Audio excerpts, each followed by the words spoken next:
안녕하세요, 락이락입니다. 형님들 반갑습니다. 이번 영상 베트남 후기 가져와 봤고요. 베트남에서도 나트랑 여행 갔다 왔습니다. 여기 가보고 싶은 형님 누님들 계시다면 영상 끝까지 보셔서 꼭 좋은 정보 얻어가시길 바라겠고요. 먼저 결론부터 말씀드리면 생애 첫 나트랑 여행 진짜 존나 재밌었습니다. 형님들 꼭 한번 가보시길 추천드립니다. 일단 저는 밤 비행기를 타고 베트남에 갔었는데요. 밤 출발 새벽 도착일 뿐더러 저가항공 이코노미 좌석이라 좌석도 굉장히 좁게 느껴졌고 피곤함이 많이 몰려오더라고요. 도착하니까 공항도 평범한 게 아직까지는 해외여행 온 것 같지가 않아요. 근데 어디서 해외 다른 나라에 왔다고 느껴지냐, 바로 특유의 향신료 냄새와 후끈후끈한 찜통 더위더라고요. 이때 딱 느꼈죠. 아, 해외 왔구나. 근데 날씨도 생각해보니까 대한민국 찜통 더위 있죠. 그거에 비하면 아무것도 아닌 거예요. 제가 갔을 때가 작년 늦가을쯤이거든요. 한국의 가을보다는 덥겠지만 또 한국의 한여름보다는 시원하다, 요런 느낌으로 봐주시면 되겠습니다. 조식을 먹고 바로 수영 조지러 풀에 들어갔습니다. 옥상에 수영장 딸린 인피니티 풀 호텔을 한국에서 예약하려면 정말 가격이 비쌀 텐데 한국에서도 못 가보니 수영장을 즐겨보니 이게 바로의 성공의 맛인가 잠깐 느껴봤습니다. 뷰가 정말 기가 막히더라고요. 호텔의 물도 깨끗하고 경치도 너무 좋아서 진짜 나트랑에 가성비로 조식에 수영장까지 챙기고 싶다 하시는 분들은 시에스타 호텔 강추드립니다. 정말 괜찮은 것 같습니다. 4성급 호텔로 알려져 있고요. 나트랑 온 김에 마사지를 받아봤는데 제 스타일은 아니었습니다. 혈액순환이 잘 될지는 모르겠으나 별로 시원하지는 않더라고요.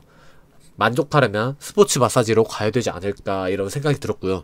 로컬 맛집도 갔다 왔습니다. 베트남 하면 떠오르는 음식 분짜랑 쌀국수 이런 게 있죠. 이런 음식이 근본인 나라에서 또 맛을 안 볼 수가 없는데 한국에서 먹는 쌀국수랑은 차원이 다르다고 보면 됩니다. 확실히 국물이 좀 더 진하고 향신료 향이 좀 더 느껴진달까? 한마디로 좀 더 근본이 있다라고 생각이 들었습니다. 저는 특히 모닝글로리, 이게 또 야채 볶음인데 제 입맛을 제대로 저격해서 야채 먹을 생각이 없었는데도 맛있게 먹었던 기억이 납니다.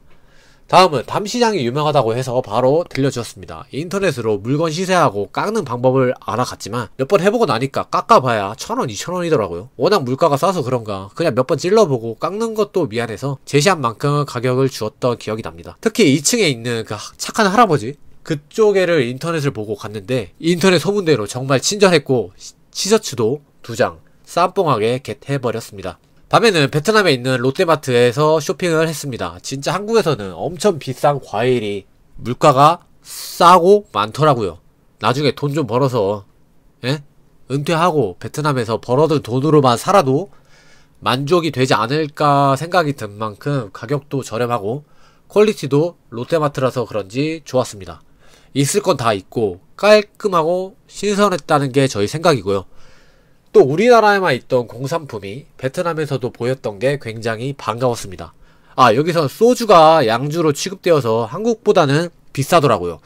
밖에서 먹으면 병당 7,000원인데 아, 이러면 한국이랑 별 차이도 없는 건가? 베트남은 주로 이용하는 교통수단이 오토바이여서 그런지 오토바이가 정말 많았습니다. 우리나라 오토바이 하면 대부분 배달용 오토바이가 생각이 드는데 여기선 배달용 오토바이는 거의 일부분이고 대부분이 자가용으로 이용을 하는 것 같습니다. 근데 한 오토바이에 한 가족 전체가 타는 건 좀 오버 아닌가 이런 생각도 들었고요. 근데 와, 경적을 얼마나 울리던지 한국에서는 그냥 바로 맞짱 깔 뻔한 경적도 베트남 사람들의 일종의 문화라 그런지 화내는 사람도 없고 참 많은 생각이 드는 교통 문화더라고요. 저녁 때는 밤 로컬을 걷다가 해산물을 먹으러 갔습니다. 맛은 그냥 평범했습니다. 한국보다 확실히 가격이 싸고 먹을 수 있는 환경이 많았던 건 좋았습니다.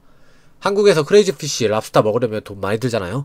한국보다 비싸고 맛볼 수 없는 크레이지 피쉬를 먹어본 건 좋은 경험이었으나 이 돈씨 생각이 든 만큼 양은 많지 않고 많이 먹으려면 딴 걸 먹고 말겠다라는 생각이 들었습니다. 하지만 동남아를 처음 가보시는 분들이라면 한 번쯤 먹어보는 것도 나쁘지 않은 선택인 것 같습니다.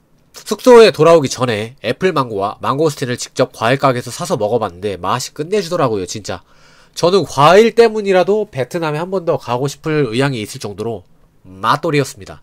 가격도 저렴해서 방에서 밤새 원숭이처럼 망고만 까먹을 만큼 맛있더라고요. 이렇게 1일차 저녁이 마무리되었고요. 2일차 때는 호핑 투어라는 곳을 경험하고 왔습니다. 호핑 투어의 뜻은 활발하고 바쁘다의 뜻을 따온 호핑에서 그 의미를 가져왔다고 하는데요. 선착장에서 섬까지 보트를 타고 이동해서 그 섬에서 스노클링도 하고 서핑, 낚시, 다이빙 등 각종 액티비티를 즐기는 것이라고 생각하면 되겠습니다. 저는 호핑 투어를 유튜브에서만 잠깐 보고 갔었는데요. 유튜브에서 보니까 뭐 현지인들이 관광객의 분위기에 맞춰서 춤도 추고 술도 입에 뿌리더라고요. 그래서 그냥 대충 그런 건가 보다 하고 갔습니다. 근데 이날 하필 또 비가 오고 날씨가 정말 안 좋더라고요. 모두 다 이런 표정이었어요. 오늘 날씨에 하는 거 맞아? 이거 취소 각 아냐? 다들 이런 눈빛이었습니다. 날씨도 꿉꿉하고 비도 많이 오는데 다행히 진행자분께서 텐션 높여서 진행해 주셔서 야무지게 놀았던 기억이 납니다. 선착장에서 호핑 투어로 가는 이동수단은 보트였는데요. 영상에서도 보다시피 날씨가 진짜 실내에 있어야 할 날씨였거든요. 속으로 생각했죠. 이거 좆됐다. 어쩐지 이거 1일차 때 재밌더라니 바로 비 와버리네. 이거 환불 받아야 되는 거 아니야? 근데 막상 또 호핑 투어 도착하니까 진행자분들이 진짜 날씨 상관없이 텐션 올려서 관광객들을 재밌게 해주더라고요. 아무리 자본주의에서 돈을 받고 일한다지만 이 날씨에 너무 고생하는 것 같아서 저도 텐션 맞춰서 신나게 흔들어 주었습니다. 자, 저희 막내 친구들입니다. 자리 부탁드립니다.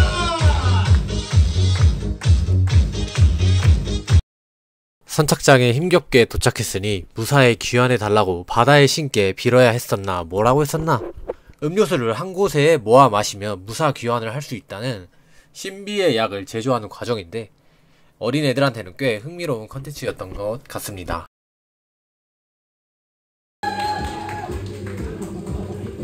다음은 가만히 마시겠습니다.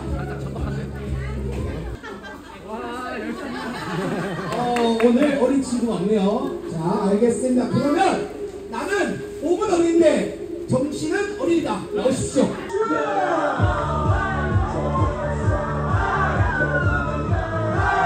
놀다 보니까 이게 날씨와 상관없이 노래와 술만 있다면 잔치가 될 수 있다는 걸 저는 그때 처음 알았습니다. K-팝 노래도 나오고 클럽 분위기가 또 나버리니까 또 가만히 앉아있을 수 없어서 이게 바로 K-팝이다 인증 마크 박아주고 왔는데 영상에 담겼는지는 모르겠네요. 해물라면. 그렇게 해물라면이랑 각종 음료수 싹 조져주고 스노클링을 했는데 날씨가 좋고 물이 맑아야 뭐가 보이지 그냥 뭐 물놀이 하다 왔습니다. 마지막에 또 하필 성게가시가 발에 찔려 빼느라 고생 좀 했네요. 이렇게 다이빙도 좀 해주고요. 근데 진짜 저 때 개무서웠습니다. 진짜 저 때 높이가 대충 한 5m 정도 되었나? 뒤에서 또 왜 이렇게 또 첩이른지 다이빙 하는데 저 때 가슴으로 떨어져서 근육통이 또 났던 기억이 나네요.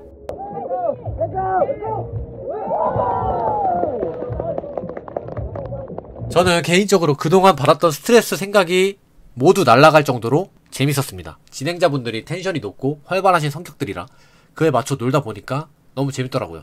다른 곳은 어떨지 모르겠는데 제가 놀았던 곳은 살짝 천박하게 놀아서 그런가?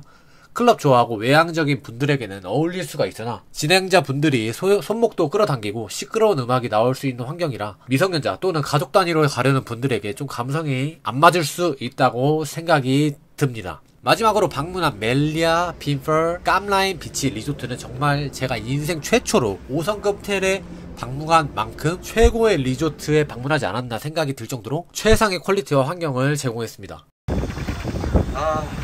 시즌 갑시다. 진짜 동남아 날씨가 여름보다 우리나라보다 낫다. 서울 가면은 이렇게 그러니까. 리조트 주변을 살짝 한번 둘러봤는데 날씨가 흐려서 바람도 살짝 불었지만 전반적인 뷰랑 리조트 컨디션 상태가 매우 훌륭했습니다. 마치 미국의 거주 문화처럼 집마다 리조트가 있는 것이 매우 신기했습니다. 제주도에서만 보던 야자수가 넓게 펼쳐진 걸 보고 이게 휴양지지 하며 감탄했습니다. 바로 모든 걸 제끼고 수영화를 하러 들어갔습니다. 리조트 안에 있는 수영장에 들어가니 정말 프라이빗한 느낌을 받았고 물도 깨끗하고 꽤 널찍해서 바빴던 지난 일정과는 달리 정말 휴가다운 휴가를 온 것만 같아서 정말 물 만난 고기처럼 놀았습니다. 앞으로 한 번 더, 몇 번 더 리조트에 놀러 왔으면 좋겠다고 생각이 들었습니다.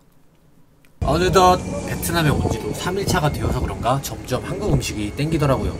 하지만 여기는 리조트 밖 시내로 나가려면 최소 차로 30분은 걸리기 때문에 방법을 생각하던 도중 우리는 한국의 배달의 민족처럼 배달이 올 수 있다는 사실을 알고 한국 음식을 배달시켜 먹기로 합니다.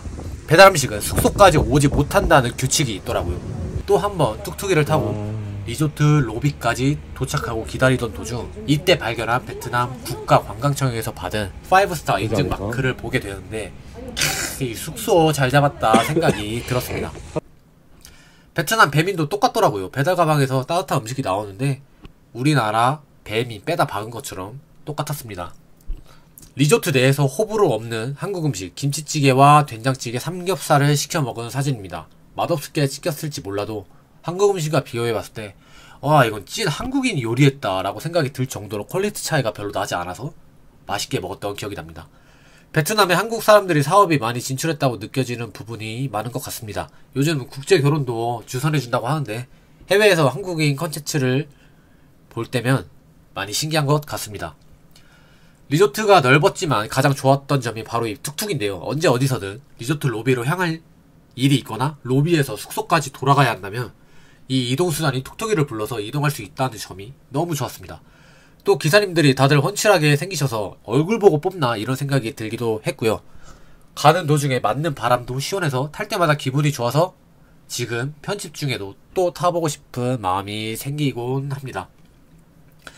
가장 끝쪽에 메인 비치에 방문을 해봤습니다. 근데 전날 갔을 때가 비성수기고 날씨도 좋은 편이 아니어서 사람들이 아예 없더라고요. 찐 성수기 더운 여름에 갔다면 아마 사람 구경 엄청 하고 나왔을 텐데 날씨랑 노는 사람들이 없다는 게 조금 아쉬웠습니다. 마지막 날 밤에는 리조트 메인풀에 가봤습니다. 리조트에 있는 모든 투숙객이 이용할 수 있는 큰 수영장인 만큼 넓고 이뻐서 정말 노는 동안 하루 이틀 더 묵고 싶을 만큼 좋았던 기억이 납니다. 정말 저는 베트남이 재밌을 거라고는 상상하지 못했는데요. 왜냐, 일단 날씨부터가 덥고 습하고 음식이 맞지 않을 것이라는 인식이 강했습니다. 나는 밖을 다 돌아다니기보다는 리조트 안에서 휴가를 즐겨야지 생각을 하고 나트랑에 갔지만 이건 크나큰 저의 착각이었죠. 밖에 돌아다녀도 진짜 존나 재밌습니다, 여러분. 음식도 생각보다 잘 맞았습니다. 특히 코코넛 커피 카페에서 꼭 한번 사 드셔보세요. 가격도 3,000원 안 받기라서 부담없이 먹을 수 있더라고요. 일단 물가가 한국보다 엄청 싸기 때문에 쇼핑이나 음식 자체를 이렇게 사는 것에 부담이 없고 또한 좋아하는 과일을 싸고 마음껏 먹고 특히나 우리나라에서 해산물 먹으려면 엄청 비싸잖아요. 여기도 물론 엄청 싼 건 아닌데 한국보다는 많이 저렴해서 해산물도 꽤 많이 먹었고 맛있었습니다. 베트남 해산물 요리 잘합니다. 형님들 꼭 한번 가보시면 드셔보셨으면 좋겠습니다. 나트랑을 한 번도 안 가보신 형님 누님들이라면 인생을 살면서 휴가지로 꼭 한번 선택을 해보는 것도 나쁘지 않은 판단인 것 같습니다. 나트랑 여행 총점 5점 만점에 별 4개 반 드리겠습니다. 0.5점을 깎은 이유는 리조트와 시내까지 거리가 꽤 됩니다. 베네자 회원이라면 무료 셔틀버스가 있긴 하지만 그래도 꽤 걸리는 시간이더라고요. 이 점만 빼면 베트남 나트랑 여행은 전반적으로 만족하지 않았나 생각이 든 만큼 꽤 재밌는 여행이었습니다. 다음에 시간이 있다면 이보다 좀 더 비싸고 좋은 리조트가 있다고 하는데 한번 방문해 봤으면 좋겠습니다. 이만 이 영상 끝!